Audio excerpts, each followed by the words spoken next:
Camerata.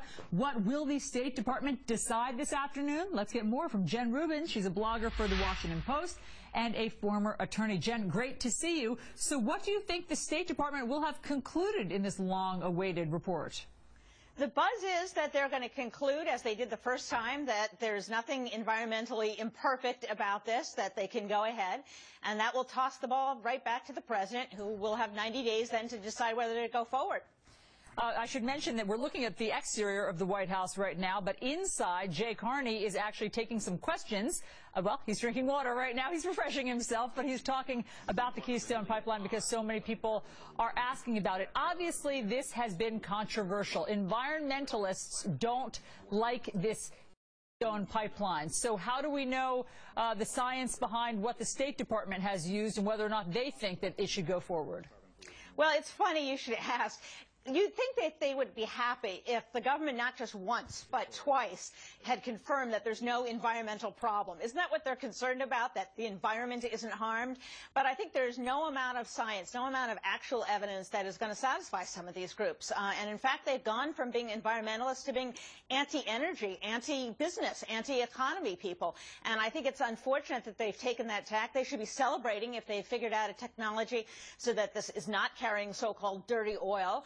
And we should also be celebrating that in North America, we have resources here that we can exploit, that we can become energy independent without too much difficulty, and that we have environmental protection here as opposed to getting our energy from places that have lesser protections. But isn't that the problem, Jennifer, that these environmentalists do think that this is basically dirty oil? They don't think that this project necessarily is inherently dangerous, but they do think that what it brings into this country will increase carbon emissions. We should also say that TransCanada, the company behind this, has implemented 57 safety measures, they say, to try to mollify the environmentalists. But at the end of the day, the environmentalists don't want more oil from tar sands, as they say. So what's the answer?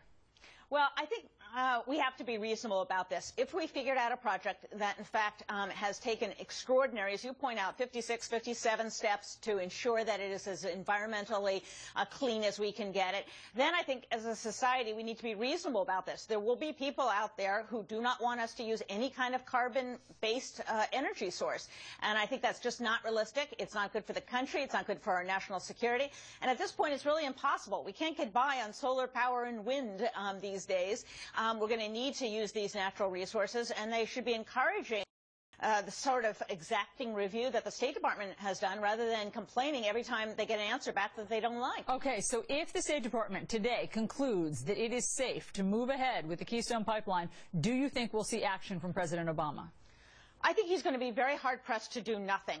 It's interesting. He left it out of the State of the Union, as you recall, didn't mention it at all. And he's got a little bit of a problem. He does have these left-wing environmentalists who are part of the Democratic Party, some of them big donors, and so he wants to keep them happy. On the other hand, it's overwhelmingly popular in the country, and is popular with big labor, which is another important constituency for the Democrats.